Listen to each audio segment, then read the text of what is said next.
ముఖ్యమంత్రి జగన్మోహన్ రెడ్డి మాది రైతు ప్రభుత్వం, రైతు బాంధవుడు నేను అంటున్నారు. ఒక రైతుగా మీకు ఈ వైసీపీ ప్రభుత్వం ఎలాంటి మేలు జరిగింది? ఈ వైసీపీ ప్రభుత్వం వల్ల రైతులకు ఎటువంటి మేలు లేదు. దీనివల్ల రైతులు చాలా నష్టపోయినారు. కాబట్టి ఈ వైసీపీ పార్టీ అనేది తీవ్రంగా ఖండిస్తున్నాము. పంట సాగు హక్కు పత్రాలు పొందడంతో మారిన నిబంధనలు రైతులకు ఏమైనా లబ్ధి పొందారా? లేదు, లబ్ధి పొందలేదు. ఎటువంటి లబ్ధి పొందలేదు. పంట పొలాలు మారిన పంట పొలాలకు ఎటువంటి లబ్ధి చేకూరలేదు. ఇప్పుడు ఈ ప్రభుత్వం వల్ల రైతులు చాలా నష్టపోతున్నారు. గతంలో చంద్రబాబు నాయుడు గారు ఉన్నప్పుడు పంట ఇన్సూరెన్స్ వచ్చేది. కానీ ఈ ప్రభుత్వం వచ్చాక పంట ఇన్సూరెన్స్ లేదు, పంట బీమా లేదు, పంట రుణాలు లేవు, ఏమీ లేవు. దీనివల్ల రైతులు చాలా నష్టపోతున్నారు, చాలా దారుణంగా ఇబ్బంది పడుతున్నారు. కాబట్టి మాకు చంద్రబాబు నాయుడు గారే ముఖ్యమంత్రిగా ఉండాలి. ఈ సైకో జగన్మోహన్ రెడ్డి ముఖ్యమంత్రిగా ఉండొద్దు. ఈసారి చంద్రబాబు నాయుడు ముఖ్యమంత్రిగా ఉండాలి. గెలిపించుకుంటాం. ముఖ్యమంత్రి అయిన తర్వాత జగన్ ఇచ్చిన హామీలన్నీ పూర్తి చేశాడని మీరు అనుకుంటున్నారా? పూర్తి చేసినాడని మేము అనడం లేదు. ఆయన ప్రజలను పూర్తి చేయకుండా నేను అన్ని పూర్తి చేసిన అబద్ధాలతోనే కాలం నిలబొచ్చుతున్నాడు బ్రదర్. అది ఆయన చేసింది. సంక్షేమ పథకం బటన్ నొక్కి సంక్షేమ పథకం ఇస్తాడు, 10 రూపాయలు ఇస్తాడు, 100 రూపాయలు గుంజుతున్నాడు. మద్యపానం తీసేస్తా అని పెంచి రేట్లు పెంచి తీసేస్తా అంటే ఏమని అర్థం? పెంచుతాను తాగండి అని. మద్యపానం చేసేవాడు, ఆకులాడేవాడు, ఇంకో పని చేసేవాడు మానుకోడు. నువ్వు ఇంత నేను మానుకోరు. వాళ్ళు కష్టం చేస్తారు, మందు తాగుతారు. నువ్వు రాజకీయాలు మానుకో, నువ్వు మానుకుంటావేమో. కాబట్టి అవి మానరు. ఆయన ఎందుకు మానుకుంటారని పెట్టిన రేట్లు పెంచుతాను అంటున్నాడు. మానుకోరు. కష్టం చేసిన మానుకుంటాడా? అది నువ్వు 400 కూలి వస్తే 250 రూపాయలు మందుకు పోతుంది. అప్పుడైతే 50 రూపాయలు తాగిపోతాను నేను. కాబట్టి ఆయన సంక్షేమ పథకాలు, ఆయన చేసిన సంక్షేమ పథకం అదే బటన్ నొక్కుడు. అనవసరం అప్పులు తెచ్చి బటన్ నొక్కుతున్నాడు అంతే బ్రదర్. ఇప్పుడు మీ నియోజకవర్గంలో స్థానిక ఎమ్మెల్యే ప్రజలకు వెళ్ళి ప్రజల సమస్యలు అడిగి తెలుసుకుంటున్నాడా? మా ఎమ్మెల్యేనా? ఆయన ఏదో వాళ్ళు స్థానిక సమస్యలు, ఆయన ఏ రోడ్లు కానీ ఏదైనా అడగడంలే. వారికి వచ్చే మంత్రులు ఎవరు పిలిచి, ఆఫీసర్లను పిలిచి మీరు జనాన్ని తయారు చేయాలా, వచ్చి మాట్లాడిపోతా అంతే.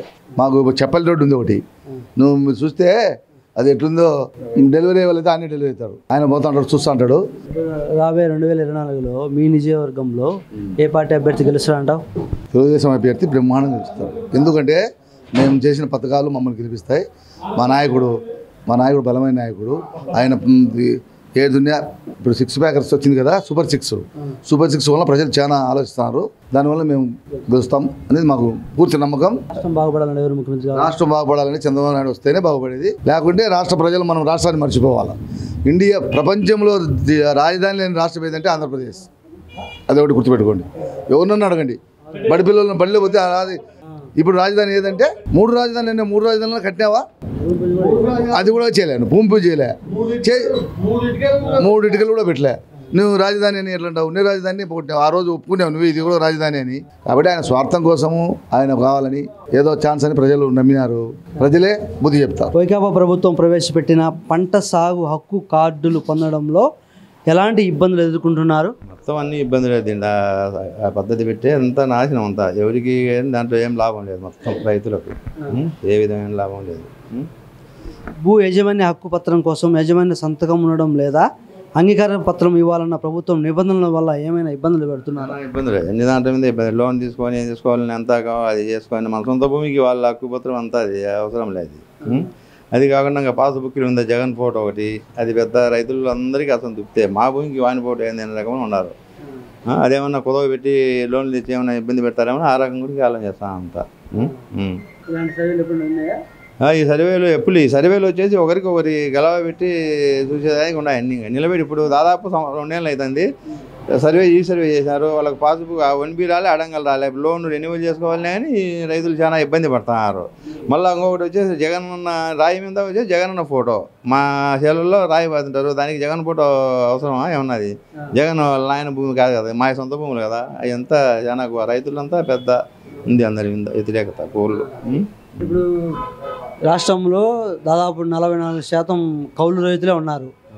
వీళ్ళకి 10% ఏమన్నా రాయితీలు ఇస్తుందా ఈ ప్రభుత్వం? కౌలు రైతులు కానీ సర్టిఫికేట్ ఇచ్చారు, కానీ దాని వాళ్ళకి లోన్లు ఇవ్వాలన్నా ఎవరు గవర్నమెంట్ బ్యాంక్ వాళ్ళు లోన్లు ఇవ్వలేదు. ఎందుకంటే ఆ రైతుకు భూమి కౌలుకి ఇచ్చడానికి ముందే లోన్ ఇచ్చినాము, మీకేమి ఇస్తామని. ఈ గవర్నమెంట్ అంతా అబద్ధాలు ఊరికే అంతా.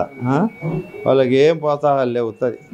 గత ప్రభుత్వం చంద్రబాబు నాయుడు ఉన్నప్పుడు ఎలా ఉన్న రైతులు చంద్రబాబు అనేప్పుడు బాగా ఎవరు కొద్ది వాళ్ళు ఇన్సూరెన్స్ డబ్బు మనమే కట్టుకుంటున్నాం ఎకరాకి ఎంత అని చెప్తే బాగా వస్తున్నాయి పైరు పడినప్పుడు ఎకరాకు 10,000 15,000 వస్తున్నాయి. ఈయనేందో 7,500 సంవత్సరానికి ఇన్పుట్ ఏదో ఇస్తా అన్నాడు. అది పెద్ద ఏం కాదండి. డిప్యూటేషన్ లేనే లేదు. గత ప్రభుత్వం 90%, 100% ఎస్సీల కింద 100%, మామూలు ఓసీలకు ఎన్ని ఎకరాలు కానీ 90% ఉన్నది. ఇప్పుడు డిప్యూటేషన్ ఎత్తేసి అదేం లేదు. పండిన పంటకు ఏం గిట్టుబాటు ఏం లేదు. మామూలు ఇప్పుడు 5,250 ఎంతో పెట్టినట్టు శనిగలు 5,700 మామూలుగానే అమ్ముతున్నాయి. 5,000 6,000 అదేం పెద్ద ఏం లేదు. మళ్ళీ జల్లి పెట్టి సంచికి వచ్చేసి ఒక క్వింటాల్కి వచ్చేసి 4 గేదెలు 5 గేదెలు మట్టి తీసి అంతా మళ్ళీ వీళ్ళు డబ్బులు దళారి క్వింటాల్కి 200 డబ్బు తీసుకుంటారు. టోటల్ వచ్చే అంత నష్టమే 5,000 కానీ మనకు నష్టమే వస్తుంది. ఏం లేదు. ఇప్పుడు పంట నష్టపోయిన రైతుకి ఏమైనా సాయం చేస్తారు? ఏం చేయలేదు. ఏదో ఇన్సూరెన్స్ అన్నాడు ఎకరాకు 700 600 అది ఇచ్చినా ఈకున్నా ఒకటి ఇచ్చినా ఒకటి అది అవసరమే లేదు. ఇప్పుడు ఇన్సూరెన్స్ ఉంటే కన్నా 10 ఎకరాలు ఉంటుంది 1,50,000 లెక్క వస్తుంది ఇంటర్నేషనల్ అట్లా వచ్చే ఉంటుంది. కానీ 700 600 వచ్చేది ఏం అవసరం లేదు, లాభం లేదు. ఇప్పుడు ప్రస్తుతం ఉన్న పరిస్థితుల్లో మన రాష్ట్రం బాగుపడాలన్నా రైతులు బాగుపడాలన్నా 2024లో ఎవరు ముఖ్యమంత్రి అయితే బాగుంటుంది? ముఖ్యమంత్రి అయితే బాగుంటాయి. అందరికీ బాగుంటాయి. రైతులకు బాగుంటాయి, పిల్లలకు ఉద్యోగాలు ఉంటాయి, అన్ని మొత్తం మీద అన్ని దాంట్లో బాగుంటుంది. దానికి ఇబ్బందే లేదు. 100కి 150% అవుతాడు ముఖ్యమంత్రి. జగన్కు వచ్చేది 20-30 సీట్ల కంటే చేసిరావు. ఏమి దిక్కులేని వాళ్ళు ఉన్నట్టుండము బజార్లో. మాకు ఏది సాయం చేయలే, బిడ్డలకు సాయం చేయలే, మాకు సాయం చేయలే.